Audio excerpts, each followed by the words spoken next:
അങ്ങനെ എല്ലാ വികസനവും വളരെ കൊണ്ടുവരാൻ കഴിയും. എൻ്റെ വോട്ട് എൻ്റെ കുടുംബ വോട്ട് എല്ലാം ഷാഫിക്കാണ്. ഷാഫി ജയിക്കൂ. ഇനി എന്തുകൊണ്ടാണ് വിശദീകരണം എനിക്ക് തരാൻ പറ്റൂല. ടീച്ചറമ്മയല്ലേ, ആരോഗ്യമന്ത്രി എന്നുള്ള എനിക്ക് ഒരുപാട് നല്ല കാര്യങ്ങളൊക്കെ കേരളത്തിന് വേണ്ടി ചെയ്തിട്ടില്ല. അതുകൊണ്ട് എൻ്റെ വിശ്വാസം അതാണ്. ഒരു നട്ടലുള്ളൊരു ഭരണകൂടം കേന്ദ്രത്തിൽ കണ്ടു. അതിൻ്റെ പിന്തുടർച്ച ഉണ്ടാകുന്ന സാഹചര്യമാണ് വരാൻ പോകുന്നത്. എന്തായാലും നിപ്പ വന്ന് കൊറോണ വന്ന് എല്ലാം നല്ല സംരക്ഷിച്ച് സൈലടിച്ചിടന്നു വലിയ ഭൂരിപക്ഷത്തിൽ ജയിക്കും. ഷാഫിയാണ് വേറൊരുത്തരും ഇവിടെ ജയിക്കും. ശൈല ടീച്ചർ തോക്കും. പ്രചാരണ വിഷയങ്ങൾ മാറിമറിയുന്ന വടകരയിൽ ഇപ്പോൾ UDF-ഉം LDF-ഉം കൊമ്പ് കോർക്കുന്നത് രണ്ട് വിഷയങ്ങളിലാണ്. ഒന്ന്, പാനൂരിലെ ബോംബ് സ്ഫോടനം. രണ്ട്, UDF റാലിയിൽ തൊഴിലുറപ്പ് സ്ത്രീകളെ കുറിച്ച് ഉയർന്ന മുദ്രാവാക്യം. ബോംബിനെ തൊഴിലുറപ്പ് വിവാദം കൊണ്ട് പ്രതിരോധിക്കുകയാണ് LDF.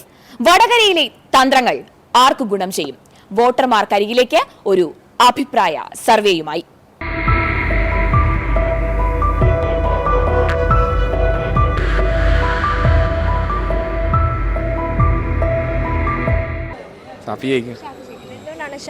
നല്ല വ്യക്തിയാണ്,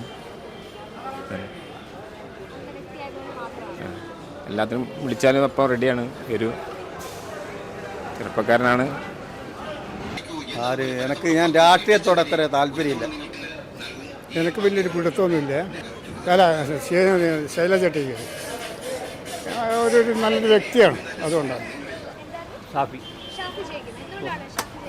എന്തുകൊണ്ടാണ് അതിന് വിശദീകരിച്ച് എനിക്ക് മറുപടി ഒന്നും തരാൻ കഴിയില്ല. എന്തുകൊണ്ടാണെന്ന് അതുപോലെ എനിക്ക് ഷാഫി ജയിക്കൂ. ഇനി എന്തുകൊണ്ടാണ് വിശദീകരണം എനിക്ക് തരാൻ പറ്റൂല.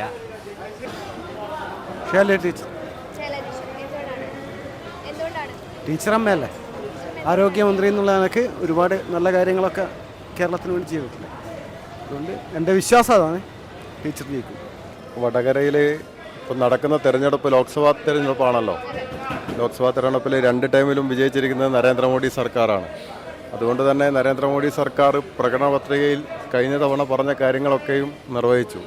ഒരു നട്ടലുള്ളൊരു ഭരണകൂടം കേന്ദ്രത്തിൽ കണ്ടു.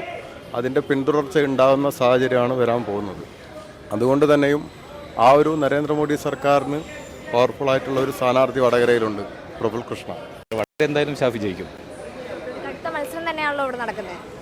മത്സരം കടുത്തതായിരിക്കും. ജയം ഷാഫിക്കായിരിക്കും. ഭൂരിപക്ഷത്തോടെ ജയിക്കുന്നതാണ്. ഭൂരിപക്ഷം ഉണ്ടാവും. വൻ ഭൂരിപക്ഷം എന്നല്ല, ഭൂരിപക്ഷത്തോടുകൂടി ജയിക്കും. ഇപ്പോഴത്തെ സാഹചര്യത്തിൽ ഷാഫിക്ക് അനുകൂലമാണ്. എല്ലാ ജനങ്ങളും, യുവാക്കളും എല്ലാവരും ഷാഫിക്ക്. നമ്മുടെ വടകരയിൽ ആര് ജയിക്കും എന്നാണ് തോന്നുന്നത്? ആര് ജയിക്കുമെന്ന് ഇപ്പോൾ ആർക്കും ഒന്നും പറയാൻ കഴിയില്ല. എൻ്റെ അഭിപ്രായത്തിൽ ടീച്ചറാ ജയിക്കും. വടകര നിയോജക മണ്ഡലത്തിലേ ചാപ്പിലാണ്ട് വേറെ ഒരുത്തനും ഇവിടെ ശൈല ടീച്ചർ ജയിക്കില്ല. പിന്നെ അത് ചിന്തിച്ചാൽ പോരെ. ഷാഫിലാണ് വേറെ ഒരുത്തനും ഇവിടെ ജയിക്കില്ല. ശൈല ടീച്ചർ തോക്കും. ശൈല ടീച്ചർ എന്തായാലും നിപ്പ വന്ന് കൊറോണ വന്ന് എല്ലാം നല്ല സംരക്ഷിച്ച് സൈലടിച്ചിടന്നു വലിയ ഭൂരിപക്ഷത്തിൽ ജയിക്കും. എല്ലാ രീതിയിലും നമ്മളെ ആസ്പത്രി പിന്നെ അങ്ങനെയുള്ള എല്ലാ സംഗതികളും മാറ്റം വരുത്തണം. റെയിൽവേ, അങ്ങനെ എല്ലാ വികസനവും വളരെ കൊണ്ടുവരാൻ കഴിയും. എൻ്റെ വോട്ട് എൻ്റെ കുടുംബ വോട്ട് എല്ലാം ഷാഫിക്കാണ്.